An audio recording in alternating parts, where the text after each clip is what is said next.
Né vers 1787, Shaka Zulu fut le roi des Zoulous de 1816 à 1828. Il est issu de l'union illégitime de Senza Ngakona, chef du clan des Zoulous et de Nandi, une princesse de la famille royale de Emashelongo.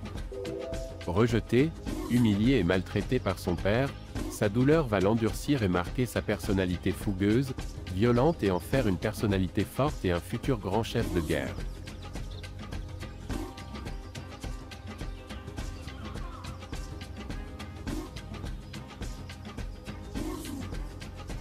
Exilé avec sa mère, auprès du roi Mteswa d'Ingiswayo de la fédération Mteswa, il rejoindra à 16 ans le régiment des Iziko, un corps d'élite redoutable.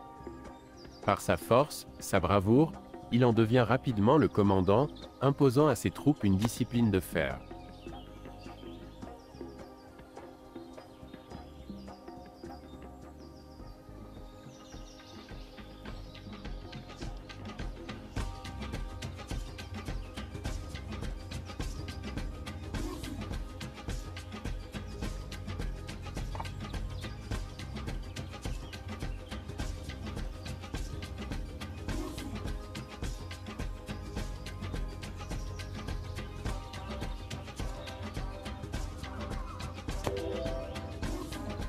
Le roi Shaka a interdit aux guerriers de porter des sandales et leur a ordonné de marcher pieds nus pour qu'ils soient agiles au champ de bataille.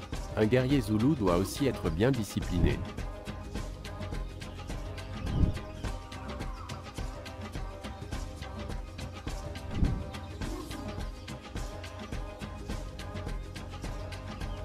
Shaka a imposé la bravoure mais aussi l'efficacité.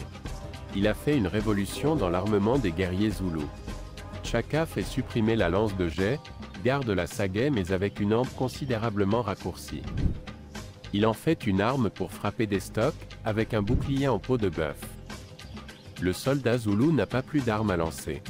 Ainsi la sagaie courte incite le guerrier à l'offensive permanente.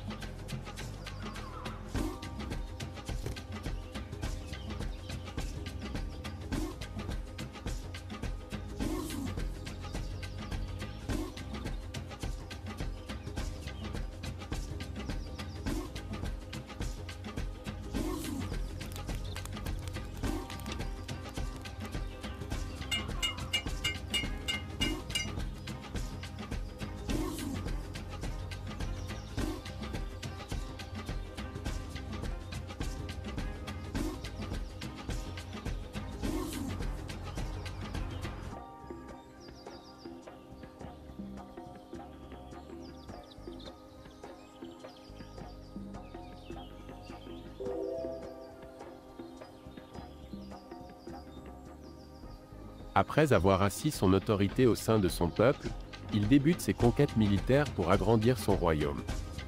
Shaka commence par changer le nom de son peuple, Nguni qui lui semble insignifiant. Il choisit un nom qui sonne comme un tambour de guerre et tonne comme un grondement d'orage. Zulu, c'est-à-dire le ciel, Amazulu, ceux du ciel.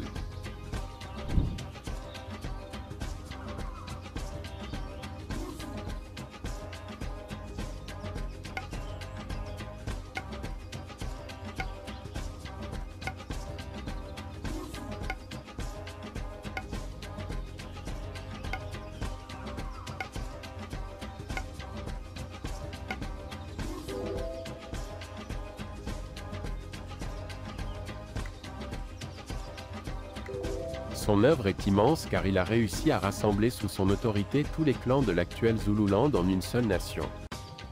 En 1828, après un court mais dense règne de 12 années, il est assassiné par ses demi-frères Dingaan et Melangana. Chef charismatique, il incarna en Afrique du Sud pendant l'apartheid un symbole important dans la lutte idéologique entre les Noirs et les Blancs.